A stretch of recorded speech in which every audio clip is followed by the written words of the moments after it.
Takbir! Okay, sabi ni Brother Racine, si Jesus Christ yung sinugo. Tama, sa Biblia ay si Jesus ay sinugo. Tanong ko sa'yo, sabi niyo, di ba, sinugo si Jesus? Sinabi rin ba na alipin si Jesus? Alam mo, sa Biblia, si Jesus ay alipin nga ng Diyos, pero hindi walang karapatan. Sa Islam, wala siya karapatan. Ngayon, itong tanong, saan sa Biblia na si Jesus ay sinugo ng Ama ay hindi Diyos? Siya po sinugo? Sabi niyo, di ba, sinugo siya? Oo, tama. O, saan sa Biblia nagsasabi si Jesus sinugo ng Diyos, Una. walang hindi siya Diyos? Una, kapatid. Right? Pakibasa mo ang turo hindi akin. Juan 7:16. Sinagot nga sila ni Jesus at sinabi, ang turo ko ay hindi akin, kundi sa nagsugo sa akin. Okay, walang... Ano Okay, sige. Pakibasa mo na. Teka, gusto mo isa-isa natin kasi jumble, isa-isa mo na. Sinabi niya, ang turo ko hindi akin. Okay, pero isa-isa mo Kundi na. sa kanya Okay, sige. na nagsugo sa akin. Ngayon, ano ba ibig sabihin ng nagsugo? Siya'y sinugo. May nagsugo, tama? Pakibasa mo nga yung Juan 13:16. Teka, sige lang, bossing. Huwag mo naman tayo tumanong sa ibang talata. Huwag mo tayo sa sinasabi. Sasagot ako sa mga talata. Pero huwag mo tayo tumanong sa ibang talata. Doon ka sa Juan 17 muna. Saan dyan sinasabi na si Jesus ay sinugo, hindi Diyos? Hindi. Kaya nga, isa-isa ko muna. Okay, sige. Wala pa doon. Kaya ako Sige. Saan talata? Ito pang talata. Pakibasa. Kasi tatlong talata babasahin ko sa'yo. Pero pwede isa-isa muna kasi... O di, ito yung pangalawa. Sabi niya, sugo siya, di ba? O, 13:16 ng 1, Brother Knight. Katotohanan sinasabi ko sa inyo, ang alipin ay dakila, ang alipin ay hindi dakila kaysa sa kanyang Panginoon. Ni ang nagsugo man ay dakila sa nagsugo sa kanya. Brother Rimitan, sana huwag kang mauwi sa dilema, ha? Kasi ikaw naniniwala, si Jesus kapantay ng Diyos. Ngayon, sabi ni Kristo, sinugo ako. At ang sinugo at ang alipin ay hindi kapantay sa nagsugo. Tama? Kasi hindi sila magkapantay ng Diyos. Ngayon, tinanggi niya ba na sa Diyos? Pakibasa mo nga yung sinabi ni Kristo sa 10 nung siya may tumakbong binatang mayaman sa kanya. Brother Knight? Ganito ang ating mababasa. Sinugo siya, di ba? Yes. Sa Marcos 10:17-18. At nang siya'y umalis na lumalakad sa daan, ay may isang tumakbong lumapit sa kanya at lumuhod sa harap niya. At siya'y tinanong, mabuting guro, ano ang gagawin ko upang ako'y magmana ng buhay na walang hanggan? At sinabi sa kanya ni Jesus, at sinabi sa kanya ni Jesus, bakit mo tinatawag akong mabuti? Walang mabuti, kundi isa lamang ang Diyos. Isa lang pala eh. Okay, ka lang. Isa lang. Sagutin ka muna, ha? Okay, sagutin ko. Sabi mo sa John 7:3, no? Sa John 3:13, na ang sabi mo ron ay sinugo siya sa hindi Diyos. Huwag kayo magputol ng talata. May doctrines not mine. Huwag kayo magputol ng talata sa Biblia. Sabi si John, chapter 17, verse 3. Kung babasahin mo sa sinabi yun, the Father is the one true God, and sa Tagalog, at si Jesus Christ, kasama. At, Pwede ba mag-react doon? dali. Kaya nga sabi nga doon, sa inyo, wag po kayo mag-react. Alam mo, itago nyo yung sarili nyo, kayo mag-husga. Pinipresenta lang ho namin ang... Okay. Kaya nga, huwag kayo po ng talata. Sa John 3:13, siyempre, mas greater Ama kasi nasa katawang tao siya. Pero, sabi niya, sa John 17:3, nasa katawang tao, pero Diyos pa rin ako. Ako rin isang one true God because the Father is the one true God and Jesus Christ. Kaya nga si Jesus may dalawang nature. Kaya magkatawang tao lang posible. Sa Islam, hindi kaya. Kaya palayo ko sa Diyos. Ang Diyos lumalapit sa amin. Okay. Pangalawa, sagutin ko yung pangalawang sinasabi. Sa John 13:16. Sabi mo ron, si Jesus ay hindi Diyos. Huwag magpatulang talata. Sabi si John, chapter 12, verse 41. Context, Isaiah chapter 6. Anong sabi ni Isaiah? I saw the glory of the Lord Jesus Christ. Old Testament, sabi ni Isaiah, sabi pa ni Jesus Christ, Isaiah saw my glory. Sabi ni Jesus Christ. Sabi ni Isaiah, I saw the Lord of glory seated on the right hand, on the throne of heaven, where the throne of his robe consumes the temple. Alam mo bakit three? Ibig sabihin, siya ay high priest. Kahit hindi pa siya nakakatawang tao, practicing na, darating siya maging high priest, na siya maging Diyos sa katawang tao. Kaya dito pa lang, kaya dito pa lang, hindi na napatunayan si Jesus ay Diyos. Okay, last. Pinag-uli. Sabi niya sa Mateo, sa Marco yata Mateo, sabi niya, no man is good, but God is only good. Tandaan mo tayo konti. Sabi ni Jesus Christ, I am the good shepherd. Ang ibig sabihin, understood sa mga apostol niya, kung ang Diyos ay good, siya ay Diyos, siya ay good, hindi siya ay Diyos. Isipin mo, kinakausap niya yung tao, sumama ka sa akin. Anong ibig sabihin nun? Pag sinabi siya, sumama ka kay Jesus, ibigay mo buhay sa kanya. Dahil bibigyan ng buhay mo lang. Kaya nga sabi niya, follow me, I will give you eternal life. Hindi sumunod kasi ng pera. Kaya si Jesus ay Diyos. Tandaan po natin, ang Biblia ay hindi fairy tale. Hindi chronology may order sa 1, 2, 3, 4. Kaya nga literature eh, may capital. Mga style ng writers yan. Kaya kung mabasahin ng Biblia, wag magputol. Kaya, sorry, hindi na patunayan yung convince na si Jesus ay hindi sa sinabi niya. Ilang. Ilang? So, ako na ngayon. Okay. 10 minutes, lahat tanong. Okay. Pwede kang hindi. Ang sagot lang. Okay. Sabi mo kanina, pinutol ko yung talata 17.3. Tapos sabi mo, hindi mo putulin. Sapagkat si Jesus ay nakataon, ako Diyos din, nakataon tao. Ha? 17.3. Tunay na Diyos din ako.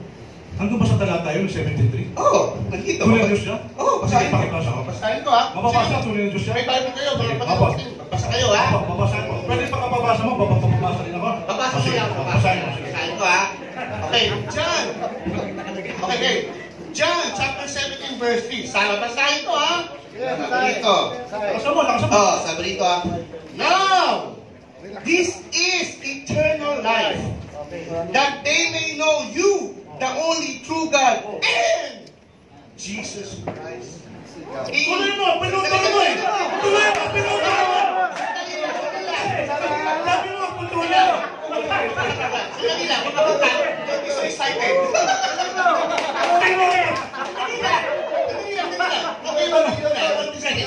Kaya nga yung kay definite article yan to. Tuloy natin. Sige. Okay. Kaya, dali. And you, the only true God, and Jesus Christ, whom you sent. Amen! Sorry. Paano magiging? Ako magpapaliwanag. Paliwanag ko na. Paano?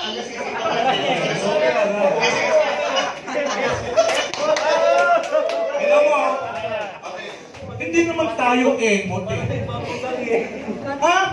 May kinakausap si Kristo, tumingala sa langit.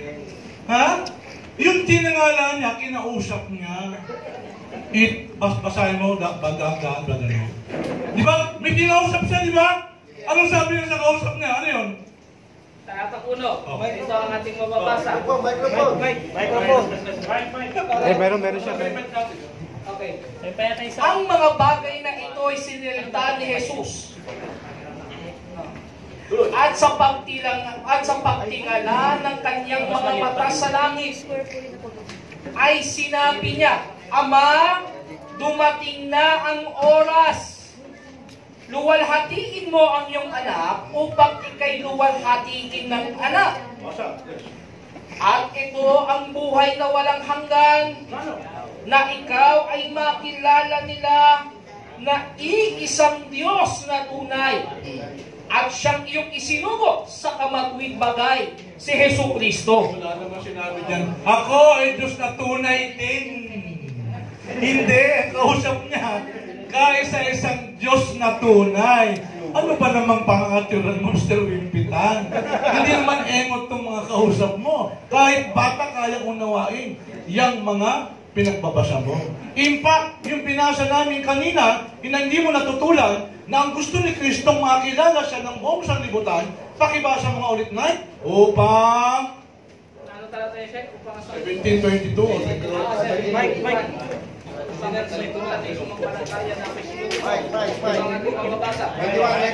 upang silang lahat ay maging isa, na gaya mo, Ama, sa akin at ako'y sa iyo, na sila'y na may sumaatin, upang ang sanlibutan ay sumampalataya na ako'y sinugo mo. Ako ngayon ang tanong.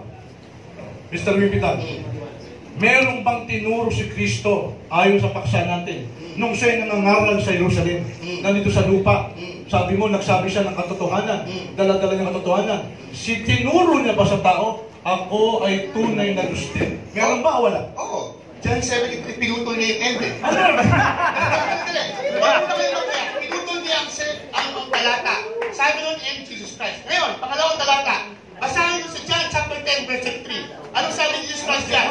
John chapter 10, verse 33. Basahin mo. O sige. Basahin ko ha. Okay, basa.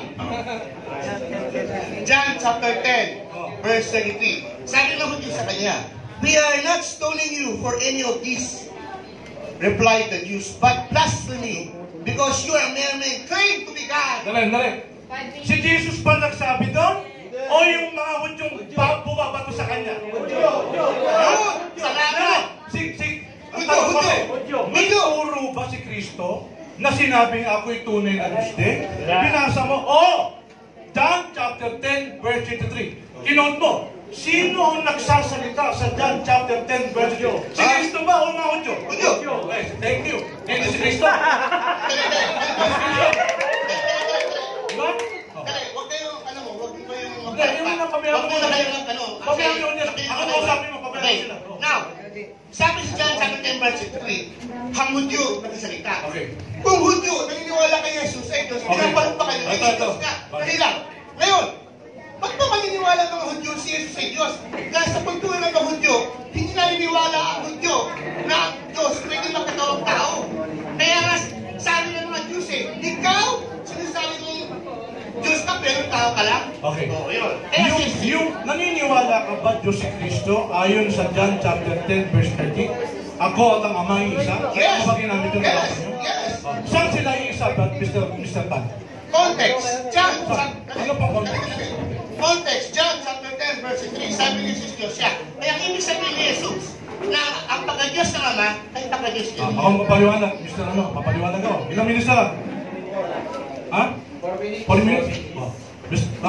Brother Knight, basahin natin bago mag-John chapter 10 verse 30. Ginamit yung talatang yun para patunayan, tunay na Diyos din si Jesus. Ganun ba nakalagay doon? Bago ang John chapter 10 verse 30. Pakibasa mo, pakiuro mo ng konti. 25? Simula sa pagbagas ng 25. Sinagot sila ni Jesus, sinabi ko sa inyo, at hindi kayo nagsisimpalataya ang mga gawa na ginawa ko sa inyo sa pangalan ng aking Ama, ang siyang nagpapatotoo sa akin. Datapwat, hindi kayo nagsisimpalataya sapagkat hindi kayo sa aking mga tupa. Dinirinig ng aking mga tupa ang aking tinig at sila'y nakakakilala at sila'y nagsisisunod sa akin. At sila'y binibigyan ko ng walang hanggang buhay at kailanmay hindi sila malilipot at hindi sila aagawin ng sino man sa aking kamay. Ang aking Ama na nasa kanila ay nagbigay sa akin ay lalong dakila kaysa sa lahat at hindi sila maaagaw inuman sa kamay ng Ama. Ako at ang Ama ay iisa. Yun naman pala eh. Hindi sila maagaw sa akin. Yung mga binigay sa akin, hindi maagaw ng inuman, gayon din yung nasama sa pagkatakwat ang Ama isa. Napagkamalan, mali ang pagkaunawa ng Hudyo katulad ng pagkaunawa niya. Sabi ng Hudyo, binato siya. Diba? Sumagot si Kristo nung binato siya. Ano sabi ni Kristo? Ha?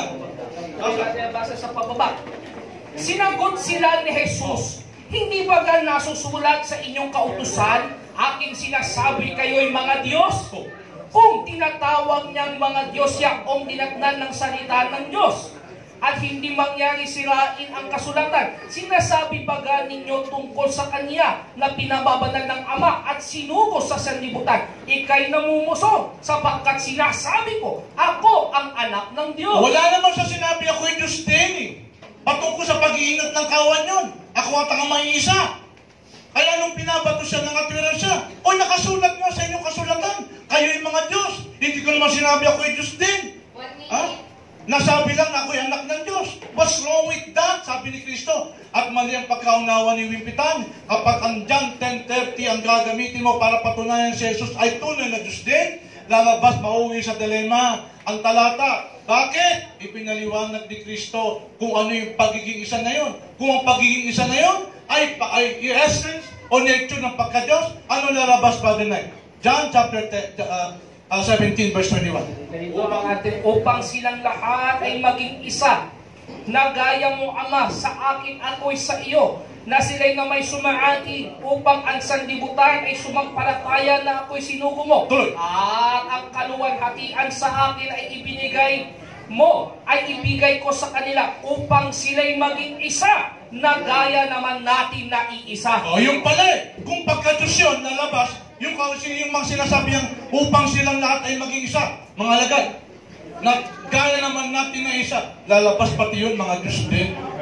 Ang dami-dami ng mga Diyos din, ako po, mahihilot na, nauwi sa dilema. Mga kababayan, ilang minutes na lang, ginagamit ko ang Biblia laban kay Wimpitan. Iba ang paniniwala ng Biblia laban sa mga sinasabi mo ni Wimpitan na si Jesus ay Diyos din. Yung mga talatang binasa ko kanina, kasi ang burden of proof ay nasa Kanya. 17 seconds. Okay, sige na.